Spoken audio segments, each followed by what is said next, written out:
sistema de assentos para a Igreja Batista. Só falta alguém produzir para mim. E começam, aqui na frente são poltronas, tipo espreguiçadeira. E cada fileira, o encosto vai subindo um pouquinho. Até que lá atrás eles são assim. Aí os batistas vão sentar na frente. Só assim. Fora isso, não tem chance. Eu quero dizer que tem sido um grande prazer para mim estar com vocês nesse retiro. Agradeço de coração ao pastor Roberto pelo convite, confiar em mim. Eu amo falar com homens. Às vezes é mais fácil, às vezes, falar com homens do que com a igreja toda, porque eu já sou pastor marreta, né? Minha igreja sabe que eu sou chato. E às vezes tem pessoas muito sensíveis e não gostam tanto dessa chatice, né? Dessa martelada sempre, mas homens aguentam geralmente um pouco melhor, né? Pode falar para os homens, meu, para de agir como mulher, seja homem. A Bíblia fala isso, Paulo não falou isso? Sejam fortes, agem como homens. Temos um monte de homens na nossa sociedade que não agem como homens. E eu quero dizer mais uma coisa para vocês. Vocês sabem que isso é verdade. Especialmente para homens. Quando eu ouço um homem falar para mim, pastor, eu não consigo. Em qualquer princípio da palavra de Deus, você sabe que isso é código. Isso é só código. Para o quê? O que ele está dizendo? Eu não quero. Não vale a pena. Contei o custo e decidi que não vale a pena. É exatamente isso que Jesus está falando em Lucas sobre a porta estreita e o caminho apertado, que muitas pessoas não passam por ela, é porque eles contam o custo e falam, não vale a pena. Eu ouvi um testemunho de um cantor cristão lá nos Estados Unidos que entrou no elevador e junto com ele entrou o Prince, aquele cantor maluco do mundo, que até por um tempo tirou o nome dele. E ele testemunhou para esse cara no elevador. E o Prince falou para ele, isso é muito interessante, mas isso vai me custar alguma coisa? Esse cantor cristão falou, absolutamente. Você teria que mudar tudo. E o Prince falou, não vale a pena. E é fácil a gente condená-lo. Só que tem homens cristãos em nossas igrejas falando não vale a pena. E é um perigo. Então nós temos que tomar cuidado. Isso foi de graça, tá? Esse é meu e-mail. Eu não quero vocês mandando e-mail para mim pedindo conselho, porque eu não sou seu pastor. E isso nunca está certo. Deus te deu um pastor para te aconselhar. Ouça seu pastor. Mas se eu puder ajudar, passar algumas dessas anotações, seria um prazer, tá bom? Eu sou santo, então por isso que o meu e-mail é Santo Day. Aliás, esqueci, eu ia usar minha camiseta que tem meu sobrenome em inglês. É o nome de um time nos Estados Unidos, onde você morou, né? No Nola, o Saints, né? Eu não torço para esse time, apesar que eu gosto do armador deles, mas é meu sobrenome, então eu comprei a camiseta só para falar isso. É meu sobrenome, Saints, né? Mas eu sou Santo Davis, tá? E você pode me passar o e-mail, mas se você estiver fazendo algumas perguntas, ou muitas perguntas, eu vou perguntar para você. Você falou com o seu pastor? Tá bom? Fica de sobreaviso, hein?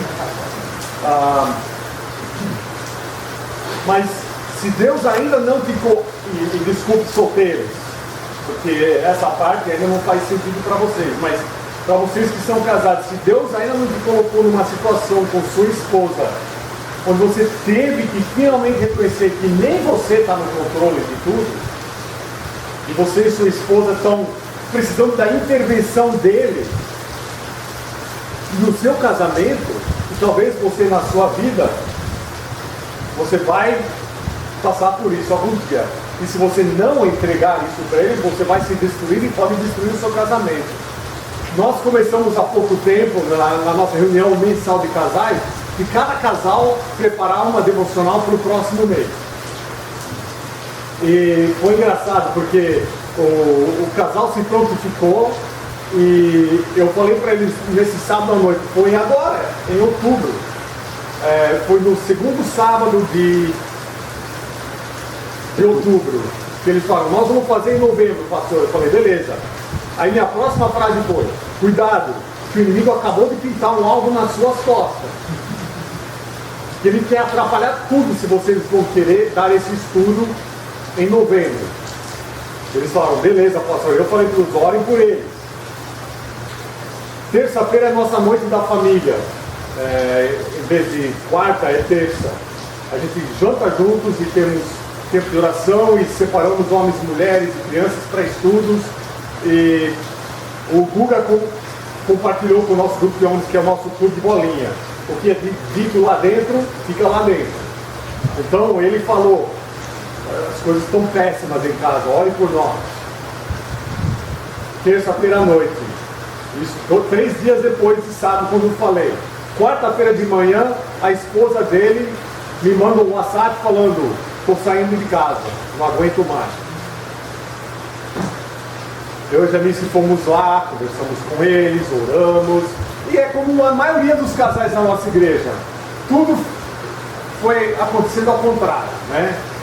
Ela teve um monte de homens na vida dele, ele teve mulheres, ela já tinha filhas, eles se juntaram, ela ficou grávida, depois de morarem juntos, ela teve um nenê, ela aceitou a Cristo, ele aceitou a Cristo, agora estão casados no civil e são batizados, mas estão com toda essa bagagem, e o que ela sempre fazia era, estou fora, e ele, tá bom, não dá para ser mais assim, né? Então agora nós estamos começando a fazer aconselhamento pré-nupcial, é muito engraçado, né?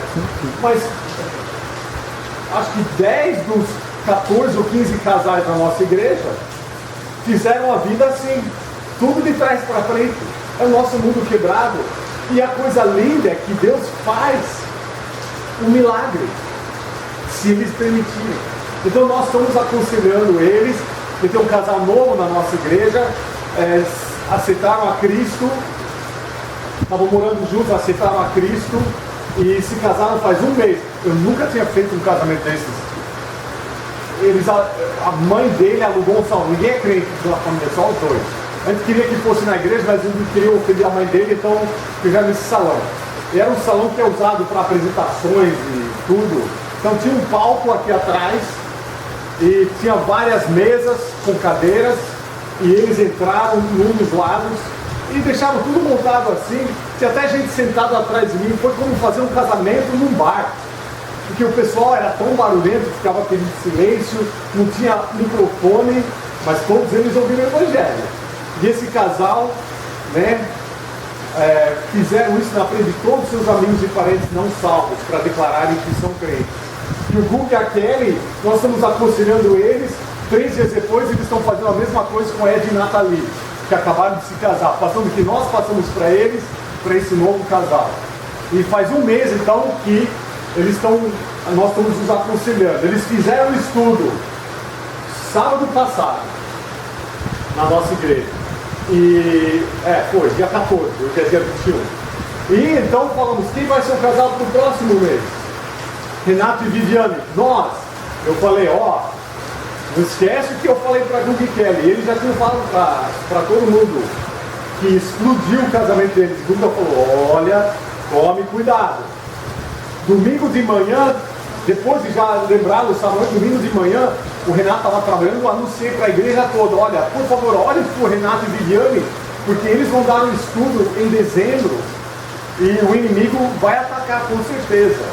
E ela me agradeceu, à noite o Renato veio, eu falei com eles, fiz para de Renato, tome cuidado, zele, vigie, Não, pode deixar, pastor. A Vivi até falou, eu sou a mais exclusiva de nós dois, eu sei que eu tenho que me policiar. Chegamos em casa umas 9h30 domingo à noite, depois do tempo de confraternização. Às 10 horas eu recebo um WhatsApp da Viviane.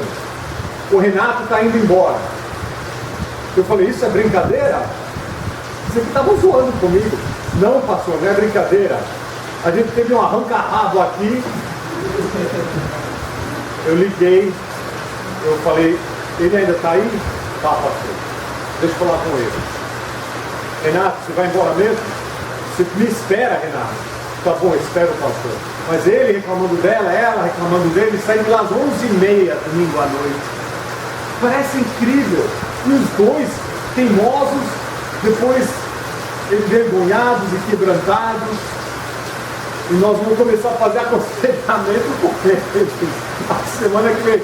Falei, vocês escolheram o tempo errado, que a gente saiu de lá segunda-feira. Mas, sabe, é incrível. E eles pensam que é brincadeira. Deus quer trabalhar nos seus casamentos, o inimigo sabe disso. E ele vai ativamente batalhar contra. E no namoro de vocês também, rapaz. Então, se liguem. Isso é real. É verdade, acontece. E se nós não vigiarmos, o pior vai acontecer. Aí, né, a Viviane tinha falado, ele fez as malas, vai embora. Aí eu chego lá e descubro que ele fez as malas, porque ela de raiva jogou toda a roupa dele no chão. Sabe? Então não é só ele. Nunca é só um. Sempre é os dois. E todo casal já teve momentos assim, talvez não tão óbvios assim, né? E violentos, entre aspas, mas todos os casais tiveram esse bate-boca. Todos. Né? Porque duas pessoas quebradas nunca vão formar uma união perfeita. Aliás, tem um livro, não existe ainda em português, mas é um ótimo livro sobre casamento. E o cara insiste num princípio muito importante. Deus não desenhou o casamento para nos deixar realizados e felizes. Ele instituiu o casamento para nos fazer mais santos. O casamento é uma ferramenta para te fazer mais como Jesus. Quando você é mais como Jesus, por consequência, você é mais feliz e tem mais paz. Né? Mas você não pode. Eu lembro quando um novo pensamento surgiu, né? Eu não encontrei a pessoa que me pode fazer feliz. Não, isso é egoísta. Eu encontrei a pessoa que eu posso fazer feliz. Soa muito mais bonito. Mas também é errado. Não tem nada a ver com casamento. Casamento é para nos fazer mais santos. Por quê? Assim que você casa, você descobre como você é egoísta, como é difícil perdoar, como é fácil argumentar. Você se vê como um lixo que você é. Deus usa a sua amada e imperfeita esposa para te expor. E usa você para expor ela. E se os dois não quiserem ser mais santos, e por isso que é tão óbvia a ilustração, né? Você quer um casamento bom? Se você quer um casamento bom, o seu foco tem que ser Deus, não o seu cônjuge. Todo mundo pensa, eu vou focar em meu cônjuge. Não, é o foco errado. Você foca em Deus.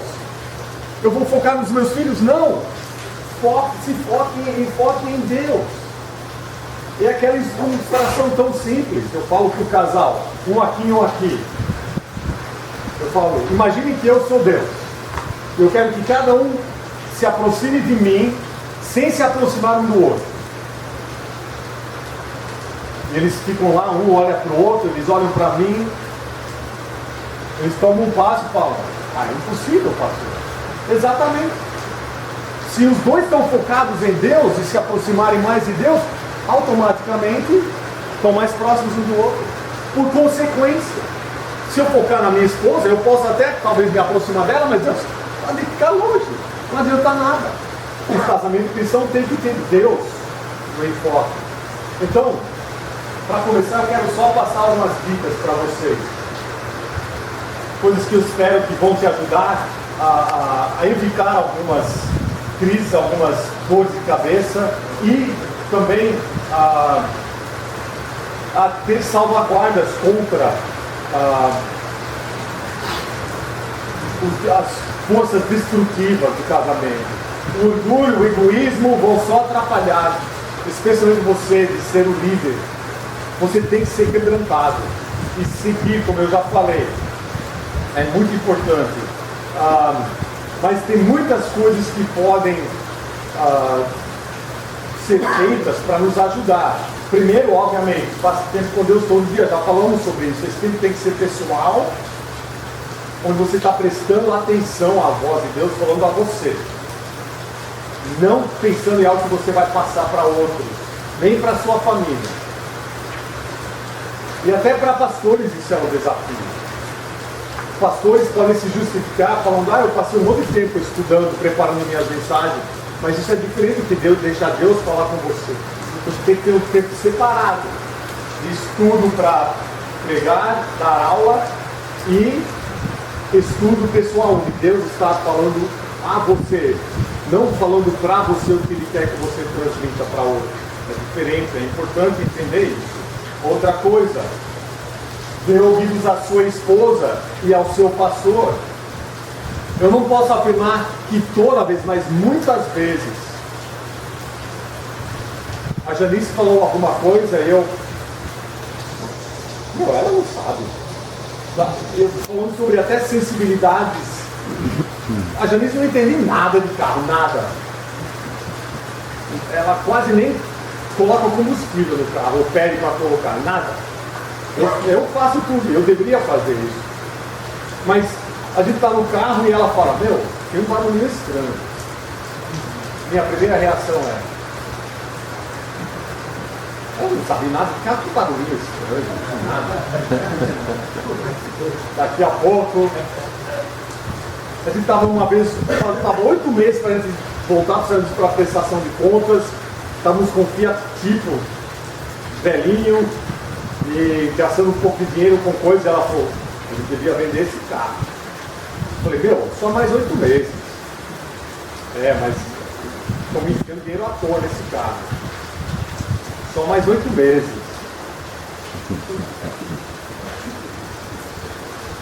Não vou nem falar mais. Mas, irmãos, Deus te deu a sua esposa para ser seu salva-vidas. E você tem que prestar atenção a ela. Preste atenção. Quando possível, tomem essas decisões juntos. É muito importante isso. Poderia falar um monte sobre isso. Tem que continuar. Lembre-se sempre que você é um marido cristão. Você tem uma carreira, mas você não é o que você faz. Em primeiro lugar, você é filho de Deus, marido cristão, homem cristão. E você tem que andar de acordo. Você é representante de Jesus Cristo. Onde você trabalha é seu campo missionário. Mude a sua maneira de olhar e pensar sobre essas coisas. Mesmo quando você perde seu emprego, não é. É uma mudança estratégica que Deus está fazendo na sua vida. Ele quer colocar você em outro campo missionário. Então a sua pergunta deve ser, logo que você inicia o seu trabalho, quem aqui dentro Deus quer que eu converse? A quem eu devo tentar ministrar a palavra? Logo no início, deixe bem claro que você é seguidor de Jesus Cristo. Não precisa ser um aviso, mas quando surge a oportunidade, fale logo. Sabe por quê? Porque aí você se coloca sob pressão. Você sabe que todo mundo já está olhando. Jesus simplesmente assumiu isso. Ele simplesmente declarou em Mateus 5,16: deixe sua luz brilhar. Declarando, todo mundo está olhando, então brilhe de tal forma que eles não vão conseguir negar que Deus fez alguma coisa na sua vida. Você se coloca sob pressão. Então, lembre quem você é. Pergunte, por que Deus me deu esse emprego? Ser crente não é o que você faz, é quem você é. Então isso é muito importante. Você é um seguidor do Messias Jesus e você é um marido cristão. Outra coisa, a sua esposa é o seu primeiro ministério. sua esposa é seu ministério. Inclusive, você é desqualificado como ministro do Evangelho se você não está ministrando a sua esposa como deveria. Então, isso é muito importante. E como eu já falei, seu enfoque tem que ser Deus, não ela. Isso também é muito importante. Registre o trabalho da mão de Deus. Escreva alguma coisa, uma vez por dia, se quiser, uma vez por semana. Eu tenho um monte de livros cheios de anotações minhas sobre coisas que Deus tem feito através dos últimos 25 anos. Ninguém vai ler, mas eu leio de vez em quando. Eu volto e olho algumas coisas, porque você esquece detalhes. Uma das coisas que Deus mais fala na sua palavra é: lembre-se, não se esqueça. Aí você pode voltar numa hora difícil, ou onde você se sente fraco. Você pode voltar e lembrar das vitórias do passado. Você registrando essas coisas te obriga a ver a mão de Deus nesses detalhes. Então registre isso, é muito importante. Até coisas dolorosas você pode e deve registrar. E você pode, dessa forma, estar pagando tributo para Deus, o reconhecendo. E quem sabe o que vai acontecer? Um dos meus livros favoritos não é nem um livro, é o registro do diário de oração do George Mueller, que você pega e baixa hoje de graça na internet, onde ele escreveu sobre suas aventuras de oração. São coisas incríveis, coisas especiais e preciosas. Que bom que ele escreveu essas coisas. Outra coisa, que tudo que você fizer seja impossível de não atribuir a Deus. Pode repetir o nome do George Mueller. Mueller, M-U-E, Miller, mas como aquele jogador de futebol, é alemão. M-U-E-L-L-E-R. Todo mundo está de olho em vocês, como eu já falei. E se você consegue explicar, Deus não teve nada a ver. Se você consegue explicar, Deus não teve nada a ver. Deus quer fazer coisas em sua vida através de você que são inexplicáveis. Então, deixe Ele trabalhar. Só abrir e ler a palavra não é suficiente. Como o pastor Roberto mencionou, meditar também é importante. Até dentro de sua casa, isso é importante. Orar com sua família e ver Deus respondendo orações, coisas pequenas e grandes, é uma forma maravilhosa dos seus filhos também aprenderem que Deus é Deus do impossível. Então isso é muito importante. E você é uma influência tão grande na sua família, então eu poderia falar muito sobre isso também. Ore muito e sempre, já falamos sobre isso, não vou falar de novo. Outra, que também é muito importante. Você não precisa de um novo cônjuge. Você precisa ser um novo cônjuge. Tá? E já falamos um monte sobre isso também. Não vou tirar tempo para continuar a falar sobre isso. Eu coloquei a segunda parte. Muito importante você lembrar disso. Né? Inclusive, tem maridos crentes e esposas crentes que estão, infelizmente, até torcendo para o marido cair aqui ou ela cair ali, achando que você vai ganhar um escape da prisão. É uma pouca vergonha isso. Porque, em primeiro lugar, mesmo se houver infidelidade, que eu espero que nunca aconteça, o primeiro alvo é perdoar e restaurar. É só quando existe um padrão de infidelidade contínua, sem arrependimento, que tem a opção de separar. E crentes estão separando à toa porque eles querem. E tem aquela mentira: eu casei fora da vontade de Deus. Escute, se duas pessoas estão assim e Deus está gritando não, não, não, não, mas eles casam, Assim que eles se casam, Deus muda para, ok, sim, eu posso fazer desse casamento um casamento maravilhoso, porque eu odeio a separação. Então você não está fora da vontade de Deus, você não casou com a pessoa errada. Ah, eu acabei com o segundo plano, o plano B de Deus para toda a minha vida, porque eu casei com a pessoa errada. Meu, que atitude é essa? Isso é mentira. Deus é o Deus que faz milagres com vasos quebrados, com o lixo que nós somos.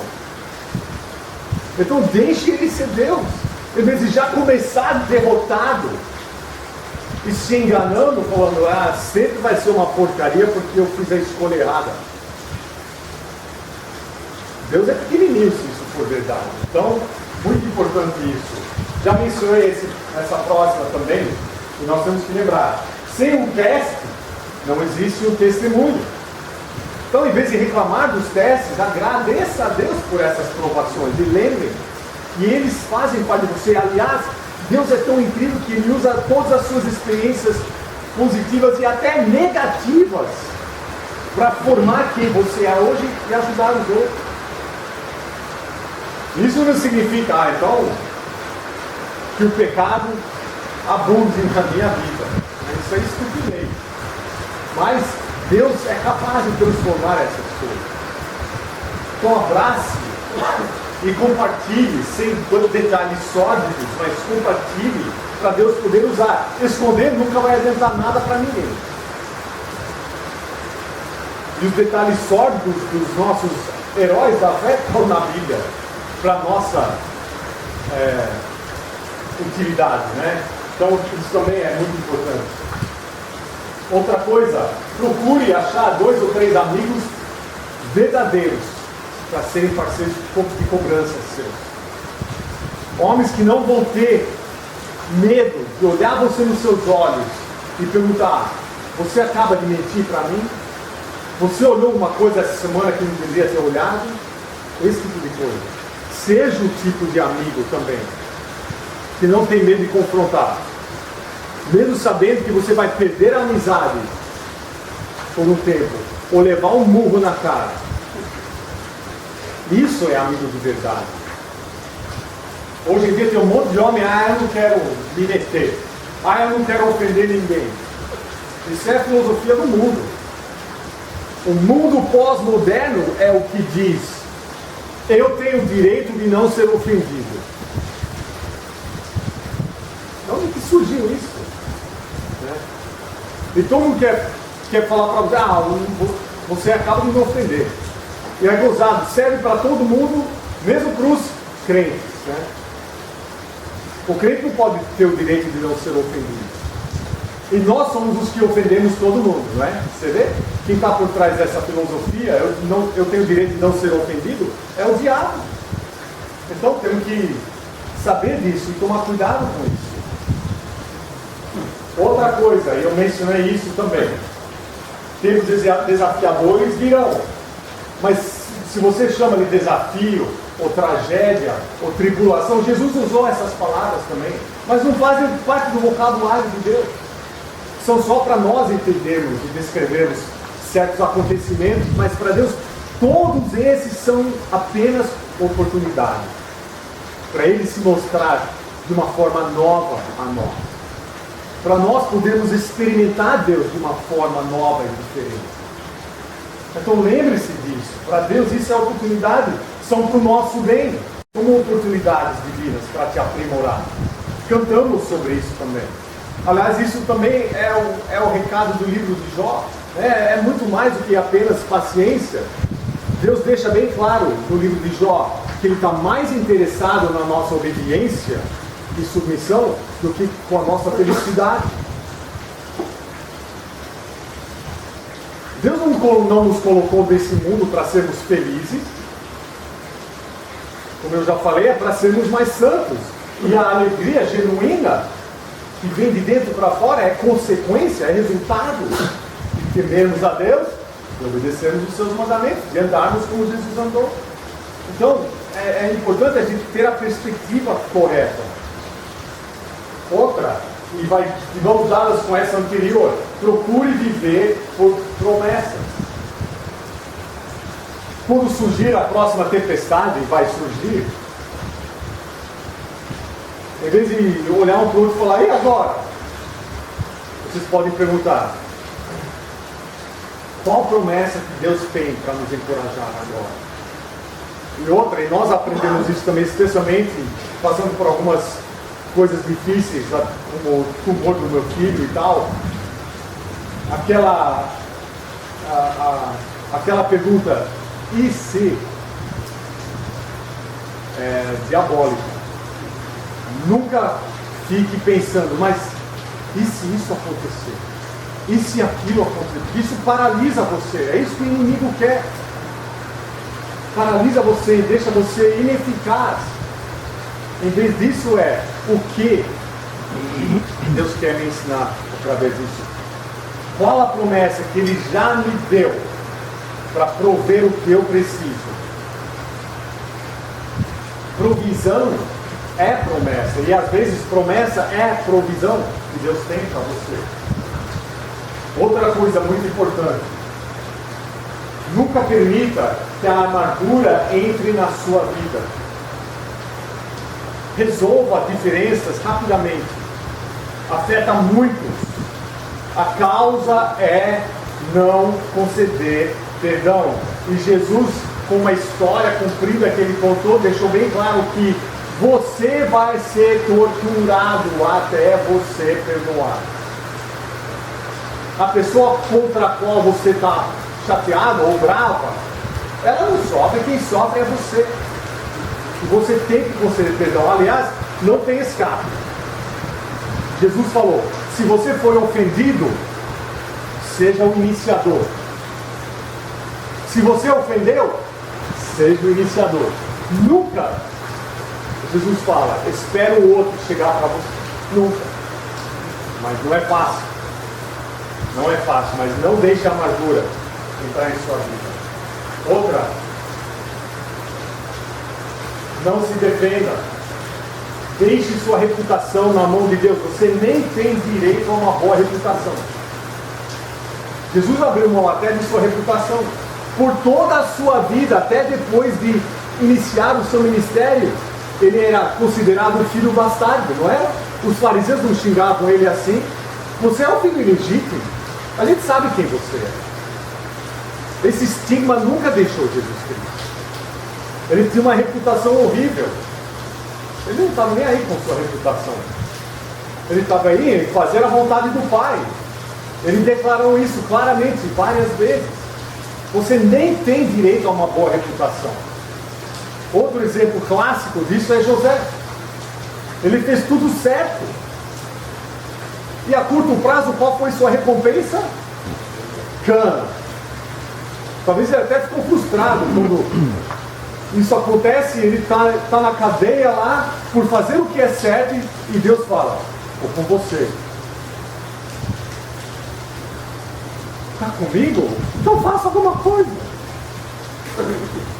Ele não ficou na cadeia 2 semanas, não. Né?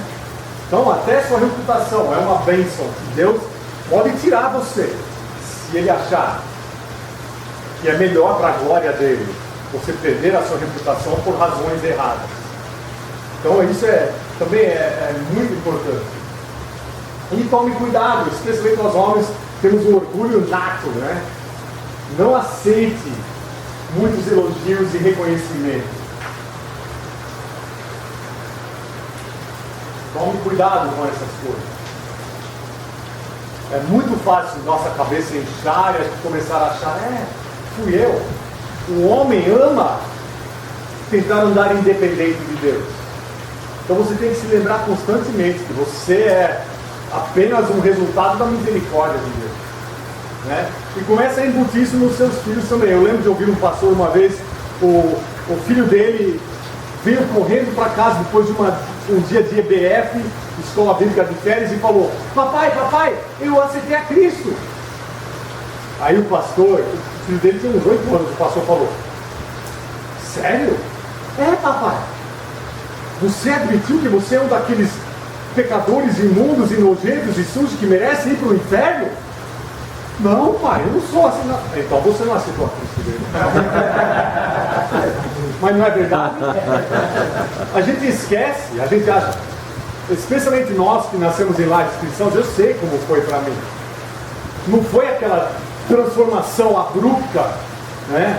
Eu era viciado em crack, cocaína e álcool e mulheres, e Deus tirou tudo isso de mim, né? É como o síndrome do filho mais velho, se a gente não tomar cuidado. E a gente esquece que nós somos iguais a ele.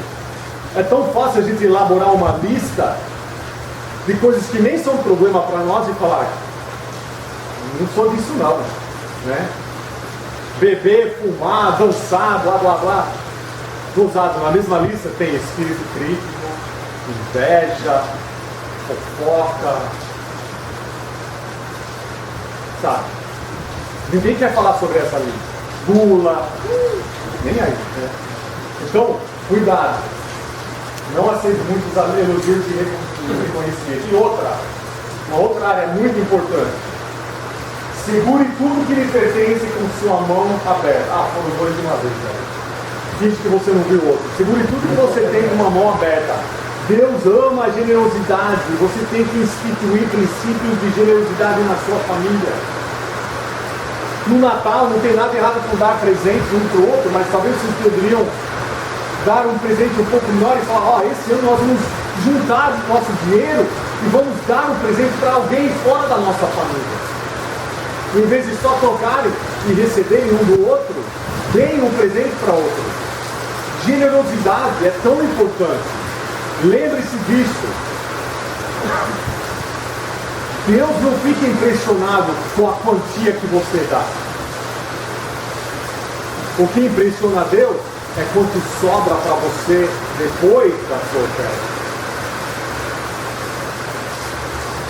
Não é o princípio da viúva? É esse o princípio. Quanto sobrou para você? Isso mostra generosidade. E Deus ama a generosidade. Então nós temos que ser generosos. E o 10% disso devia ser só o princípio, né? Alguns de vocês talvez tenham que decidir parar de roubar a Deus. Não falar, vou roubar menos, né? É como um cara que estoura caixas eletrônicos para a sua vida, falar, o ano que vem só vou estourar 3 em vez de 8. Né? O ano que vem eu vou começar a dar um 5%, eu vou começar devagar. Você decide, né? Mas generosidade Deus vai honrar. Outra, descanse. Jesus descansou. E a gente tem que lembrar que sem a tecnologia daquela época, houve descanso também até ao caminhar de uma cidade para outra. Às vezes demorava 2 dias. Né? Hoje vivemos num mundo instantâneo. O Henry Blackaby, no seu livro Liderança Espiritual, fala: a tecnologia não poupa tempo, ele comprime o tempo. Até 30 anos atrás, se alguém quisesse falar com o pastor, tinha que ligar. Geralmente a igreja nem tinha telefone. Ligar para casa do pastor, deixar um recado, o pastor recebia no final do dia, retornava se pudesse. Talvez nem isso, né? Isso há 20 anos atrás. Imagina 50 anos atrás, como é que era. Hoje em dia, a pessoa te manda um zap, e depois de 2 minutos, se você não respondeu, manda 2 pontinhos de interrogação, como: ô pastor, cadê você? Né? Como que é a resposta imediata? E o pastor está atordoado com isso. E a congregação às vezes não percebe. O pastor precisa de descanso também. Então, vocês também precisam, e sua família precisa descansar. Isso é importante, então descanse. E mais uma, muito importante também. Deus te chamou para ser fiel, não um sucesso. Tá? Estar ocupado demais não é bênção. É tolice da sua parte. E sucesso, até no ministério, não tem nada a ver com Deus. Nós temos essa evidência, só olhar ao nosso redor, nas mega igrejas por aí, o corpo sadio vai crescer. Mas um corpo infeccionado incha. E você tem que perguntar, a minha igreja está crescendo ou está inchada? Por causa da infecção do pecado. E até na sua própria vida, você foi chamado a ser fiel, não bem sucedido. E o mundo está nos bombardeando que nós temos que ter isso, que temos que ter aquilo, que temos que ter uma casa de verão, e temos que ter esse tipo de carro, e essa marca de roupa, e não sei quanto no banco. Isso é tudo mentira, é pressão falsa. Seja fiel onde Deus te colocou, com as coisas que Deus te colocou. Então, tudo isso é importante. Eu espero que ajude você. Mas eu quero fazer umas perguntas agora, para a gente terminar. Tem muito mais que eu podia conversar, eu tenho que pular algumas coisas aqui. Mas eu quero que você pense e se lembre um pouquinho, que alguns de vocês são salvos há muito tempo, como eu.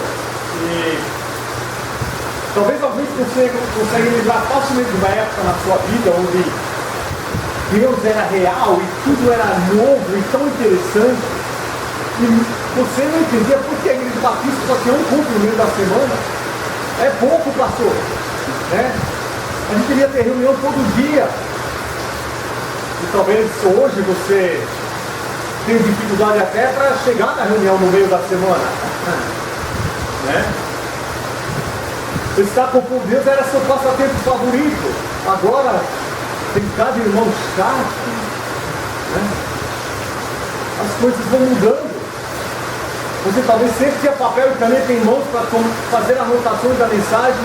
Agora, realmente você está pescando no meio da mensagem, né? Aí quando a cabeça cai por um tempo, você fala, amém. Só para fingir que está orando. Quando você acorda, né? No meio do culto.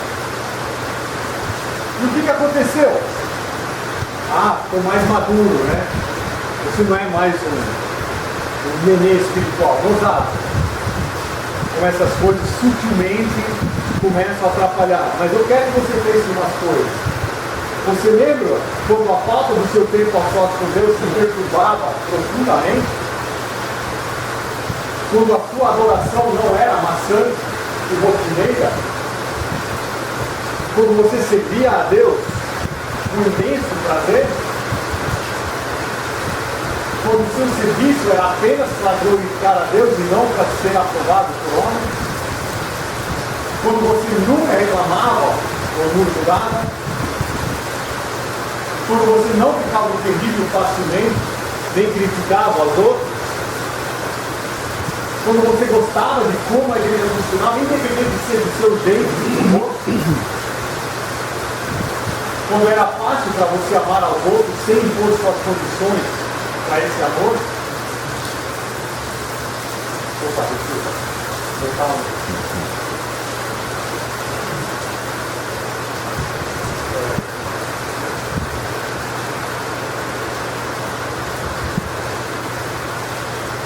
Aqui. Você sempre tomava a iniciativa de resolver qualquer desentendimento e perdoar tudo? Né? Como nós já falamos, Deus fala, lembre-se. Aí você pergunta, mas pastor, como é que eu vou saber se abandonei o meu primeiro amor? Eu poderia falar um monte de versículos do mandamento de Deus de lembrar. Os reis eram exortados a lembrar, o povo era exortado a lembrar. O Josias foi um grande exemplo de um rei que percebeu que tudo isso tinha sido esquecido e desobedecido, e ele foi lembrar. Nunca esquecer. E quando eles se esqueciam, sempre as consequências eram ruins, eram erradas. Mas nós não podemos ser descuidados assim. Nós temos que lembrar. Nós não somos imunes. E se nós não conseguimos lembrar da fidelidade de Deus no passado, é porque a gente não está prestando atenção e talvez a gente está se afastando dele. Mas, talvez você está perguntando, né, como é que eu vou saber se abandonei o meu primeiro amor? Isso é a condenação da igreja de Éfeso, né, em Apocalipse 2. E Deus fala 3 coisas para ele. Né? Como eu vou saber se abandonei o meu primeiro amor? Você vai entender logo. A falta do seu tempo aos sós com Deus te perturba profundamente. Sua adoração se tornou maçante e rotineiro. Você serve a Deus mecanicamente. Está vendo o que eu fiz? Só mudei as perguntas da primeira parte. Né? O seu serviço é para ser aprovado por homens em vez de glorificar a Deus. Você se pega reclamando e murmurando. Você fica ofendido facilmente e critica aos outros.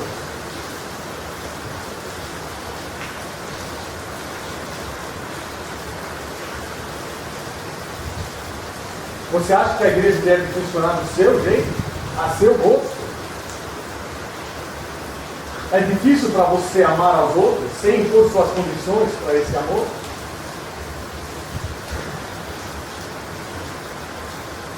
Você não toma mais a iniciativa de resolver qualquer desentendimento e perdoar tudo? São sintomas que talvez está na hora de você fazer umas mudanças. O que Deus quer? Qual é a segunda coisa que ele fala para a igreja de Éfeso? Lembre-se. Opa!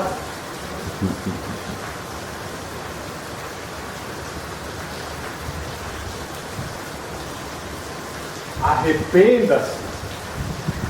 Se arrepender é fazer um retorno, né? Faça de novo as primeiras coisas. Volte àquele tempo que tudo era novo. Repita as primeiras coisas, né?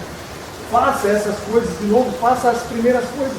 Que o fato é que nós não perdemos o primeiro amor, nós abandonamos o primeiro amor. E talvez Deus tenha estado roendo em você durante esse retiro, te incomodando, sem parar para começar a praticar de novo as coisas mais importantes, as coisas básicas, as coisas essenciais. Sempre o urgente acaba exprimindo as coisas essenciais, empurrando para fora. E por causa da correria e da agitação do mundo ao nosso redor, simplesmente parar e dar uma pausa não faz sentido. Né? Um pastor falou: nós esquecemos que somos seres humanos e nos tornamos fazedores humanos. Né? Eu amo ter uma lista de afazeres, de tarefas e poder ficar riscando, mas isso não impressiona a Deus. O que impressiona a Deus é eu deixar essa lista de lado, em primeiro lugar passar tempo com Ele, deixar os detalhes com Ele e ser o que Ele quer que eu seja, antes de buscar fazer. Porque a gente coloca o fazer na frente do ser e sai tudo errado. Sai tudo errado. Então, os 3 princípios, né? Lembre-se, arrepende-se, volte. Neemias diz: se fores infiéis, eu vos espalharei entre os povos, mas se voltardes para mim, e obedecerdes aos meus mandamentos, e os cumprir, os trarei para o lugar que escolhi, para ali fazer habitar o meu nome. Comprimi um pouquinho, e obviamente eu que dei a ênfase na palavra voltar, tá? Em Jeremias, Deus fala: voltai, ó filhos rebeldes, eu curarei as vossas rebeliões. Sim, o povo responde: pecamos contra o Senhor, o nosso Deus, e não demos ouvidos ao Senhor, ao nosso Deus. Se voltares, ó Israel, diz o Senhor, para mim voltará. Em Isaías, ele fala: buscai ao Senhor enquanto se pode achá-lo, invocai-o enquanto está perto. Deixe o ímpio o seu caminho e o homem maligno os seus pensamentos. Converta-se ao Senhor, que se compadecerá dele, e torne-se para o nosso Deus, pois grandioso é em perdoar. Essas palavras também, converta-se, torne-se, é o mesmo sentido, volte. Em Oséias, o povo decidiu, vinde e tornemos para o Senhor. Ele os despedaçou, mas os sarará. Fez a ferida, mas a ligará. E eles até tinham uma perspectiva errada, culpavam todo o sofrimento deles a Deus, enquanto a culpa era deles, né? Mas o outro versículo também deixa bem claro que nem sempre Deus vai continuar perto. Nós podemos nos distanciar dele ao ponto que retornar vai ser mais difícil. Em Joel ele diz, ainda assim, agora mesmo, diz o Senhor, voltai para mim de todo o vosso coração, com jejum, com choro e com pranto. Rasgai o vosso coração e não as vossas vestes. Voltai para o Senhor, o vosso Deus, pois Ele é misericordioso e compassivo, e tardio em irar-se, e grande em amor. O que Tiago diz? Deus diz através de Tiago, aproximem-se de mim, e eu me aproximarei de vocês. Né? Então nós temos um desafio muito grande. Eu quero terminar, muitos de vocês já viram isso, mas eu quero terminar mostrando essa faixinha do final de um filme, que é um lembrete muito importante para nós.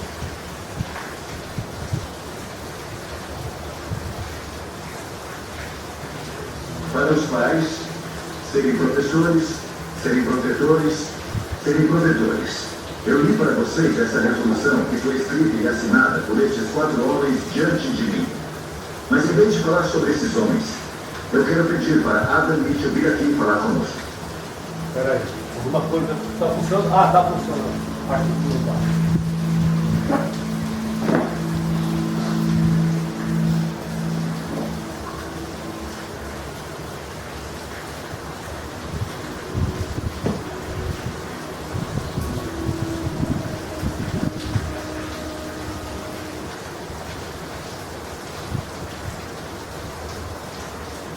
Desculpa, é que aquela letra não devia estar lá.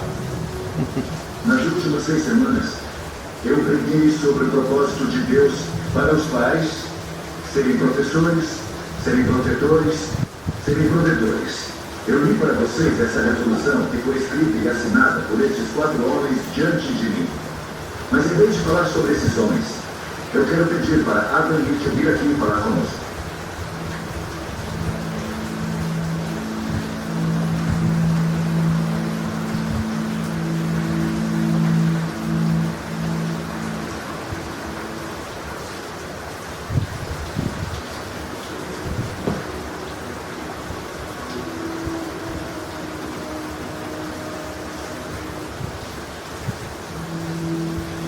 Posso dizer que, como oficial da lei, eu vi em primeira mão a dor profunda e devastação que a falta do pai traz para a vida de uma criança. Nossas prisões estão cheias de homens e mulheres que viveram inconsequentemente após terem sido abandonados pelos pais, feridos pelos homens que mais deveriam amá-los. Muitas dessas crianças agora seguem este mesmo padrão de responsabilidade que seus pais seguiram. Enquanto tantas mães se sacrificam para ajudar seus filhos a sobreviver, elas não devem carregar o peso sozinhas. Agradecemos a Deus por elas. Mas as pesquisas provam que uma criança também precisa desesperadamente de um pai. Não há como negar este fato. Como todos vocês sabem, este ano, minha família sofreu a perda trágica de nossa filha de 9 anos, Amy. A morte dela me fez perceber que eu não tinha aproveitado o tempo inestimável que eu tive com ela. E que eu não entendia realmente como era crucial meu papel como pai para ela e para nosso filho Dylan. Desde a morte dela, eu pedi para Deus me mostrar, através de sua palavra, como ser o pai que eu tinha que ser. Agora eu acredito que Deus deseja que todos os pais se levantem corajosamente e façam o que for necessário para se envolverem na vida de seus filhos. E mais do que apenas estar lá e os sustentar, tem que andar com eles através de suas vidas jovens e ser uma representação visual do personagem de Deus, nosso Pai do céu.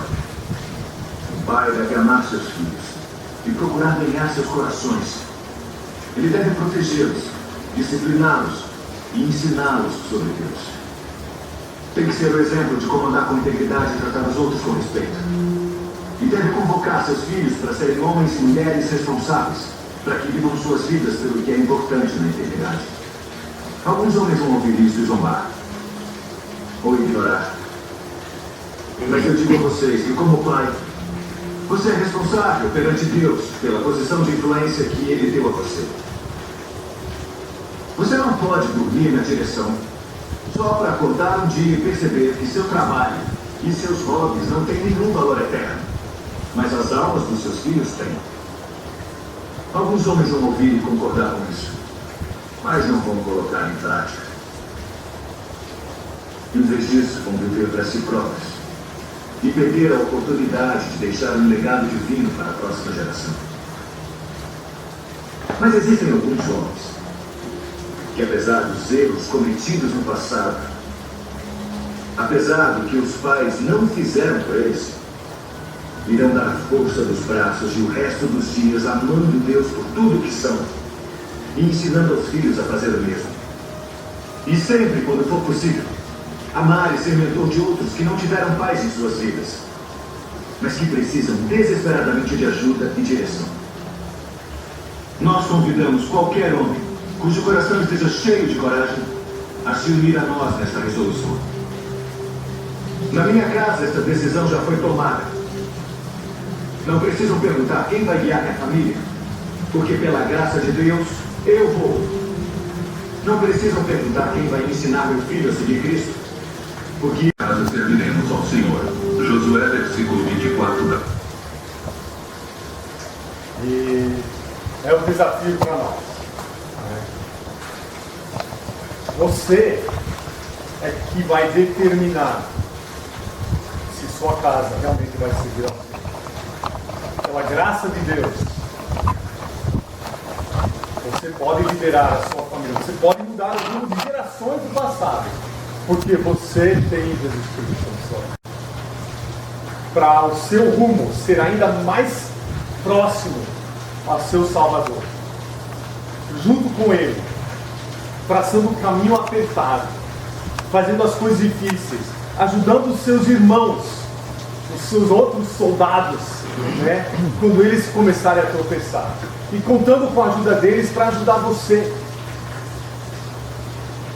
para juntos nós podermos mostrar a esse mundo que Jesus Cristo faz a diferença em nossas famílias. É isso que Ele quer, é esse o meu desejo para a minha casa. E eu tenho certeza que é o seu desejo para a sua casa também. Então, faça. Faça. E que Deus esteja com vocês. Vamos orar.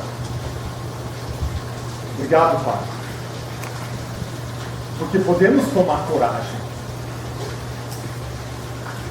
Não precisamos temer. O Senhor mesmo disse, sede fortes e corajosos. O Senhor falou isso para Josué e muitos outros, porque o Senhor está conosco por onde quer que andar. Já vamos começar a enfrentar desafios saindo desse lugar hoje. Mas temos o Senhor. E o Senhor é maior que qualquer uma dessas coisas. E pode servir de oportunidades para nos fazer mais como Cristo. Senhor, que possamos ter coragem de sobressairmos, quebrarmos o molde e realmente começarmos a traçar um caminho novo que para gerações futuras vai continuar a ser seguido por causa de Jesus Cristo e a mudança que Ele fez no nosso viver. Só para a tua honra e glória, para que o mundo saiba que Ele realmente é quem Ele declara ser, e que o mundo possa se voltar para Ele por causa do nosso brilho, possamos ser notados por causa de Jesus em nós, que busquemos ser notáveis por causa de Jesus em nós. Para ajudarmos outras famílias que desesperadamente precisam encontrar um caminho que leva à vida. Use-nos, Pai. Faça-nos homens corajosos, verdadeiros. Homens dispostos a ralar. Em nome de Jesus. Amém.